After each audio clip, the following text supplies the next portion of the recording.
लक्ष्मण कहने लगा कि अरे तुमने तो काल को ही बुलावा देकर बुला रखा है। मुझे तो ऐसा लगता है कि जो बार बार तुम मुझे मारने की धमकी देते हो, तो ऐसा लगता है कि जैसे तुमने काल को ही निमंत्रण दे रखा है, अपने पास बुला रखा है। अर्थात जब तुम चाहो मुझे मार सकते हो। तुम इस घमंड में हो, इस अहंकार में हो।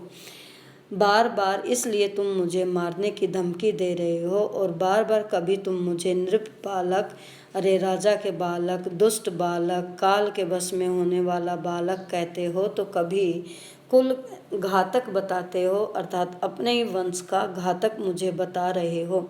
तो मुझे तो लगता है कि तुमने काल को बुलावा देकर बुला रखा है, अर्थात काल को तुमने अपने वश में कर रखा है, और इसी कारण तुम मुझे काल की धमकी देते हो, मरने की धमकी देते हो। अर्थात लक्ष्मण डरने वाला नहीं है। यह वचन सुनकर परशुराम का क्रोध और भी बढ़ जाता है कि कठोर वचन सुनकर परशुराम का क्रोध बढ़ जाता है, और उसने अपने फरसे को फिर से संभाल कर लिया, अर्थात यह दिखाने के लिए कि अब यह लक्ष्मण मेरे हाथों मारा जाएगा।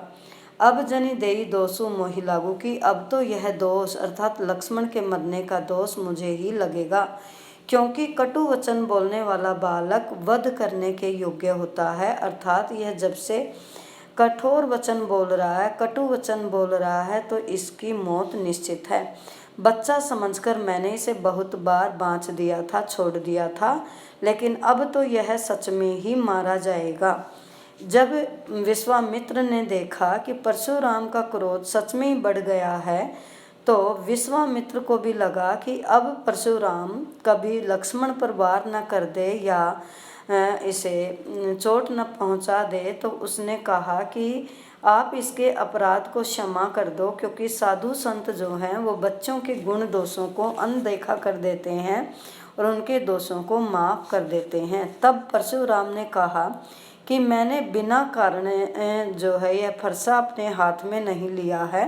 पहले तो यहाँ शिवजी का अपमान हुआ है, शिवजी का धनुष तोड़ा गया है, और उसके बाद यह बच्चा आपके आगे, आप इसके गुरु हैं, उसके बाद भी यह उल्टा बोल रहा है, तो गुरु विद्रोह का काम कर रहा है। अब इसे मैं उत्तर दिए बिना नहीं छोड़ूंगा, अर्थात मारे बिना मैं नहीं छोड़ूंगा। हे कौशिक, हे विश्वामित्र, केवल आपके शील स्वभाव के कारण मैंने इसे मारा नहीं था, नहीं तो मैं एक फरसा मारता और यह एक फरसे में ही मर जाता, और मैं अपने गुरु के ऋण से उऋण हो जाता, अर्थात मैं गुरु का ऋण भी उतार देता। यह सुनकर विश्वामित्र मन ही मन हंसते हुए कहते हैं कि यह मुनि तो सावन का अंधा बन गया है, इसे तो लक्ष्मण बालक लग रहा है, जबकि लक्ष्मण लोहे की फौलाद है, और यह ईंख से बनी खांड के समान इसे मान रहा है। यह आज तो अनजान बना हुआ है। लक्ष्मण ने कहा, हे मुनि, तुम्हारे शील स्वभाव के बारे में मैं परिचित हूँ, और यह संसार पूरा जानता है कि आप कितने शील स्वभाव के हो, क्योंकि आपने अपने माता पिता के शत्रु सहस्रबाहु को मारकर उनके ऋण को उतार दिया है। लेकिन मैं भी सोच रहा हूँ कि गुरु जी का ऋण अभी आपका बचा हुआ है, और आप इतने बड़े हो गई हैं, और शायद यह मेरे भाग्य में ही लिखा है। अब आप इतने दिन हो गए, ब्याज भी बढ़ गया होगा, इसलिए आप किसी व्यापारी को बुला लो, वह हिसाब लगाकर बता देगा, मैं तुरंत अपनी थैली खोलकर दे दूंगा। ये कटु वचन सुनकर परशुराम को फिर क्रोध आ गया, और उसने अपना फरसा फिर से संभाल कर लिया, और जैसे ही उसने फरसा संभाल कर लिया, पूरी सभा में हाहाकार मच गया। लेकिन परशुराम के क्रोध को देखने के बाद भी लक्ष्मण डरा नहीं, बल्कि कहने लगा कि मैंने तुम्हारा ये फरसा बहुत बार देख लिया है। हे विप्र, हे ब्राह्मण बचो, अगर बचा जाता है तो तुम, क्योंकि राजाओं के विद्रोही हो, अब तुम मेरे हाथों मरोगे। पंडित समझकर मैंने तुझे मारा नहीं था, क्योंकि तुम्हें आज तक कोई अच्छा योद्धा मिला नहीं है। हे सबसे बड़े देवता, घर के शेर बने हुए हो। जब लक्ष्मण ने यह कहा तो सबने कहा कि लक्ष्मण अनुचित कह रहा है।